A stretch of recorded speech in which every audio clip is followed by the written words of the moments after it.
عملت طاجن معمر يا حبيب قلبي، مش معمر رز بقى، عملت طاجن معمر كشري اصفر حلو قوي، طريقته سهله وجميله. اتمنى ان شاء الله باذن الله تجربوها. وايه الجمال ده، شايفين البيض حلو قوي، شكله حلو، وطبعا ده بيض ولا ايه ده شكله حلو قوي، حتى لو ولادنا مش بيحبوا البيض هيحبوه بالطريقه دي. فاتحه لكم بضايه اهي، شايفين الجمال حلو قوي، طريقته سهله وبسيطه وما خدتش اي وقت. ويا ريت يا ريت تجربوا كمان البتنجان ابو دق دوت. لما تيجي كده مع بعض نشوف بقى عملنا الغدا الحلو ده ازاي. بسم الله الرحمن الرحيم، اللهم صل وسلم وبارك على سيدنا محمد. ازيكم يا حبايب قلبي، عاملين ايه؟ وحشيني خالص، يا رب تكونوا كلكم بخير وبصحه جيده. النهارده غدانا حلو قوي، غدا مختلف، وبجد الغدا دوت بيبقى حلو وخفيف كده وجميل.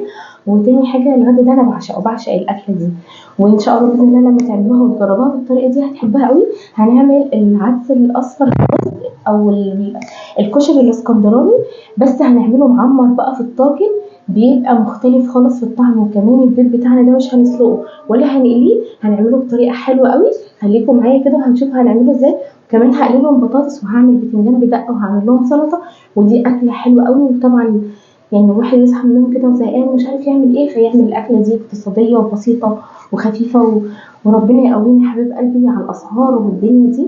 ودي اكله حلوه قوي ان شاء الله باذن الله هتعجبكم. اول حاجه بقى معايا كده، لو انا هحط كيلو رز يبقى نحط نص عدس. لو احط في الطاجن بقى نص كيلو رز يا حبيب قلبي يبقى ربع عدس بس. وازاي اعرف كده ان الطاجن بتاعي مظبوط؟ ان انا اسيب عقله، بصوا بالظبط اهو كده يبقى مظبوط خالص معانا. طبعا انا مولعه على اللبن، وطبعا بنحط مثلا لو هنحط كيلو لبن بنحط قده ميه. يعني انا دلوقتي مولعه على اللبن كيلو، وحطيت له يعني مقدار كيلو ميه بالظبط، وبيغلي بقى وبنزود له معلقه ملح او معلقتين، وندوق طبعا الملح بتاعنا يبقى مظبوط. هروح بقى كده نغسل العدس ومع الرز وارجع. غسلت بقى الرز يا حبيب قلبي والعدس، يعني تستمروا كده في الغسيل لما يبقى حلو كده وواضح معاكم. طبعا العدس بيخرج كده يعني اللون في الاول كده، نفضل نغسل لما الميه بتاعتنا تبقى صافيه ونضيفه خالص. هنزل كده بمعلقه زيت في الطاجن، بعد كده هنزل بقى كده بالعدس هي بقى كلها كده زي ما تشوفوا طريقه حلوه قوي. وهنعمل البيض بطريقه حلوه هتعجبكم، لو حتى ولادكم مش بيحبوا ياكلوا البيض هياكلوه بالطريقه دي. نزلت بقى الكميات كلها كده. طبعا اللبن بتاعي والي عليه اهو، غليته طبعا، حاطه كميه لبن قد كميه الميه بالظبط.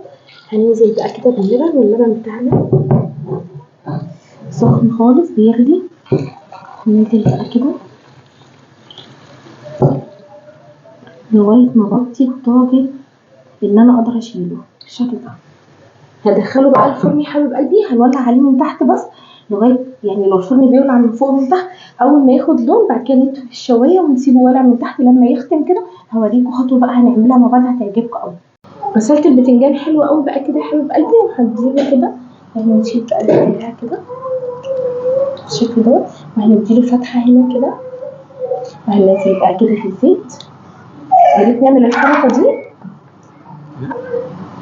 قبل ما الزيت يسخن عشان خاطر الميه دي بتبقى ايه صعبه خالص، بتروح حلو خالص من الميه. حبيب قلبي ناخد بقى كده كل بتنجان كده ونديله المهله دي اهم حاجه. طبعا كشري اصفر يعني كويس بيبقى حلو قوي معاه. كمان هنعمل سلطه خضراء بتبقى حلوه خالص. والكشري بتاعنا بقى في الفرن، ويا بقى لو انتوا عارفين الطريقه دي تعملوا برضو الكشري الاصفر معمر كده اكتبولي. الطريقه دي حلوه قوي، والطريقه دي كانت طريقه والدتي الله يرحمها ويسامحها ويرحم كل أمة محمد أجمعين يا رب. المتوفيين ربنا يرحمهم يا رب ويسكنهم في سيح جناته. الشيخ دوت هننزل بقى كل كمية البتنجان واديله تقليبتين كده، وأول ما أحس إن هو استوى أخرجه ونروح نشوف هنعمل إيه مع بعض كده. دلوقتي يا حبايب قلبي أنا قليت بقى البتنجان، وزي ما انتم شايفين بقى طري وجميل ازاي، مستوي بقى كده من كل جنب، يعني قلبته على كذا جنب. ومعانا بقى كده زي معلقة توم كده مفروم ناعم، قلبه بقى كده. ومعايا هنا كده هننزل بمعلقة ملح برضو كده، معلقة واحدة. عايزة اوريكم بقى هرس الشطة الحلوة دي هنعملها مع بعض. بسيبها من السنة للسنة بقى ببطرمانات كده، بخزنها في الفريزر ناخد معلقه نضيفه، معلقه بقى كده بالشكل ده. اقلب بقى الدقه بتاعتي معايا كده معلقه خل وكده عصير ليمونتين. وهي دي اجمل دقه بتنجان يا حبايب قلبي، بتبقى حلوه قوي وطعمها جميل. انا ما بحبش احط كمون، بحس ان الكمون كده مغير طعم بيديله كمان لون كده مش حلو. كده افضل دقه حلوه خالص كده بالشكل دوت. اهم حاجه بقى الخل والليمون والدقه والملح والثوم هو اساس كل حاجه. نفتح بقى كده وناخد من الدقه بتاعتنا بالشكل دوت. وبص بقى كده احلى طبق بتنجان يا حبايب قلبي جنب الكشري بتاعنا الحلو الجميل. وهنطلع دلوقتي الكشري بقى ونعمل الترنكايه اللي انا قلت لكم عليها. ترنكايه حلوه قوي وهتعجبكم خالص. كده خلص الكميه وارجع لكم. رحت الطاجن بقى يا حبايب قلبي زي ما انتم شايفين كده شكله حلو قوي وكمان طعمه جميل بجد. يعني ان شاء الله باذن الله تجربوه وتعجبكم الطريقه. هنيجي هنا بقى كده ونعمل فتحات بالشكل دوت هنا. طبعا احنا متاكدين ان هو الصور حلو خالص. هنزل كده بقى بمعلقه زبده وهكسر بيضايه. هكسر بيضايه كده يا حبايب قلبي بالشكل دوت عشان نتاكد ان هي تمام. البيضايه تمام كده يا حبايب قلبي. هنزل بيها كده وهعمل فتحه كمان بالشكل دوت. يعني كل جنب كده اعمل فتحه. هنزل برضو بمعلقه زبده، ولو مفيش زبده عادي خالص زيتي حبيبتي مفيش اي مشاكل اي حاجه. هنزل كده، هنزل بالبيضايه التانيه كده، هعمل فتحه كمان في الجنب دوت. الطريقه دي حلوه قوي وحتى لو ولادك مش بيحبوا البيض هياكلوه بالشكل دوت. هاخد معلقه زبده كده، هعمل برضو بيضايه كده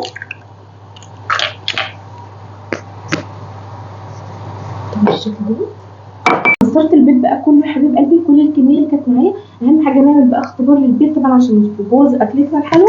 هننزل بقى كده برشه ملح على كل بيضايه، رشه خفيفه خالص. احنا ظابطين ملحنا بس احنا كده ايه بنعمل بقى ملح للبيض خفيف خالص كده. وهنزل كمان بقى برشه فلفل.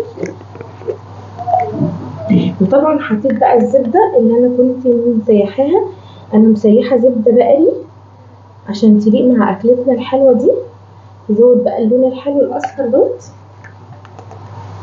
الاكله دي حلوه قوي وبجد جميله واتمنى ان شاء الله تجربوها. هدخله بقى الفرن بقى كده يكمل السوا. هو طبعا الرز فاضل له حاجات بسيطه خالص وكمان البيض بقى يستوي. البيض مش بياخد وقت. هوريكم بقى الاكله الحلوه.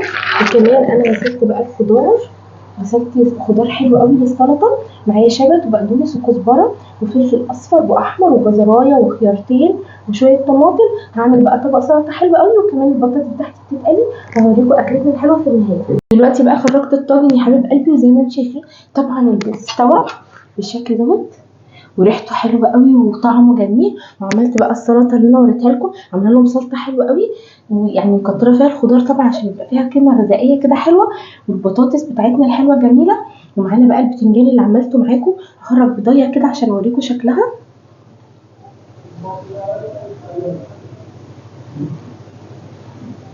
شايفين كده هناخدها كده. شايفين الجمال. عايزه اوريكم كده بقى لما نقسمها. يا جمال يا جمال، لما بياكلوش البيض هياكلوه بالجمال ده. هغرب بقى كده واوريكم الاكل بتاعنا. خلصنا بقى كده غداني يا حبايب قلبي. غدا حلو قوي. البتنجان بتاعنا ابو دقه ده جميل جميل بجد. اتمنى ان شاء الله باذن الله تجربوه. وعملت لهم طبق سلطه حلو. وشايفين بقى جمال الكشري الاصفر حلو قوي بالذات المعمر ده. شايفين الجمال. شايفين كده. عايزه اوريكم كده حلو قوي قوي بجد وطريقته سهله وبسيطه وجميله. غدا حلو وخفيف يا حبيب قلبي. وكل اللي انا بتمناه من ربنا هي محبتكم ليا ودعمكم ليا باللايكات وبالاشتراكات. ويا ريت يا ريت يا حبيب قلبي ما تنسونيش كده في اللايك الحلو بتاعكم. وان شاء الله باذن الله كل يوم جديد ومطبخ رشا صبري. اشوفكم على خير في فيديو جديد. يا باي.